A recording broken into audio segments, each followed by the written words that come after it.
12 વર્ષ પછી 2036માં ગુજરાતમાં ઓલિમ્પિક ગેમ્સનું આયોજન કરવાની તૈયારી ચાલી રહી છે, જેના દમ પર કેન્દ્ર સરકાર વિશ્વ ફલક પર છાતી ફૂલાવીને ફરી રહી છે. આ ઇવેન્ટથી સરકારને કરોડોની આવક થશે તેવા દાવા થઈ રહ્યા છે. જો કે આવી જ આશા સાથે એક દેશે પણ ઓલિમ્પિકનું આયોજન કર્યું હતું અને આખો દેશ પાયમાલ થઈ ગયો હતો. ત્યારે અબજો રૂપિયાની ઓલિમ્પિક ગેમ્સની ઇવેન્ટ માટે ખરેખરમાં ભારત દેશ, ગુજરાત અને એમાં પણ અમદાવાદ તૈયાર છે કે નહીં અને નિષ્ણાંતો આ વિશે શું કહી રહ્યા છે તેના વિશે આજના આ વિડીયોમાં આપણે વિસ્તારથી વાત કરીશું. ઓલિમ્પિક ગેમ્સ દર 4 વર્ષે રમાય છે. હવે આ વર્ષે 2024ની ગેમ્સ પેરિસમાં અને 2028ની ગેમ્સ અમેરિકાના લોસ એન્જલસમાં રમાવાની છે. તો 2032ની ગેમ્સ બ્રિસ્બેનમાં રમાશે. એટલે આપણો વારો તો છેક 2036માં જ આવશે. હવે આ બધું તો ઠીક, પણ 2036માં ઓલિમ્પિકની દાવેદારી માટે આપણે એકલા નથી. આપણી સાથે સાથે અન્ય 10 દેશોએ પણ ઓલિમ્પિક ગેમ્સ યોજવા માટે દાવો કર્યો છે. પણ આપણો પ્લસ પોઈન્ટ એ છે કે ફ્રાન્સ ભારતના સપોર્ટમાં આવ્યું છે અને તેણે કહ્યું છે કે આ યજમાન પદ ભારતને મળશે તો તેને સફળ બનાવવા માટે તેઓ તમામ મદદ કરશે. હવે વળી પાછું એમ થશે કે ઓલિમ્પિક ગુજરાતમાં જ કેમ? તો ગુજરાતે ઘણી બધી વાર ઓલિમ્પિક યોજવા માટે ઈચ્છા વ્યક્ત કરી છે. વળી આ બાબત રાજ્ય સરકારના મેનિફેસ્ટોમાં પણ હતી. અને જો ના ખબર હોય તો જણાવી દઈએ કે ગુજરાત સરકારે ઓસ્ટ્રેલિયાની આર્કિટેક્ટ કંપની પોપ્યુલસ ડિઝાઇન પ્રાઇવેટ લિમિટેડને આ માટે માસ્ટર પ્લાન તૈયાર કરવાનું કામ સોંપ્યું છે. આ આર્કિટેક્ટ કંપની હાલમાં લોસ એન્જલસ અને બ્રિસ્બેનમાં રમાનારી ઓલિમ્પિક ગેમ્સની કામગીરી સંભાળી રહી છે. પણ તમને શું લાગે છે, ભારત જેવા વિકાસશીલ દેશ માટે ઓલિમ્પિકનું આયોજન કરવું એ ખાવાના ખેલ છે? આના માટે કરોડો અબજો રૂપિયા વપરાઈ જશે. આટલો મોટો ખર્ચ ભારત જેવા દેશને ન પોસાય.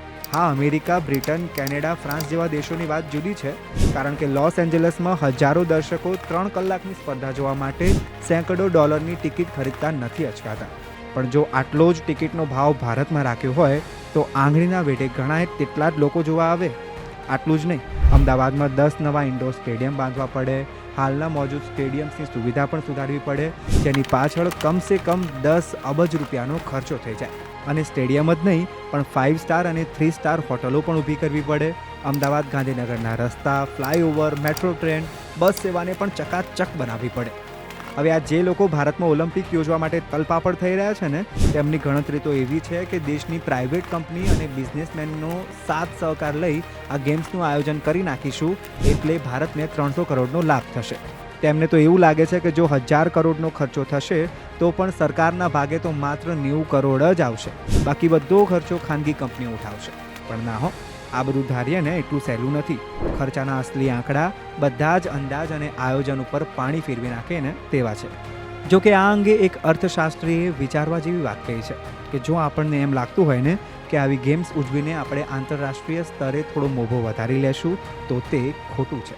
આ બધું પરપોટાની જેમ થોડી વાર માટે જ છે.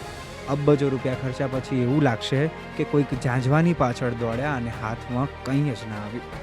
આપણે આ ઘેલછા ત્યાં સુધી ન રાખવી જોઈએ જ્યાં સુધી દેશની આર્થિક હાલત ના સુધરે. હવે જતાં જતાં જો તમને ના ખ્યાલ હોય તો એક વાત જણાવી દઈએ કે આવી જ આશા અને અપેક્ષા સાથે 2004માં ગ્રીસે ઓલિમ્પિકનું યજમાન પદ લીધું હતું.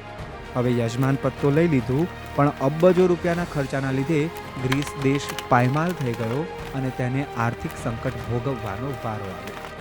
તો તમને શું લાગે છે કે ભારત જેવા દેશે હમણાં ઓલિમ્પિક માટેની યજમાની વિશે વિચારવું જોઈએ? અમને કોમેન્ટમાં જણાવજો.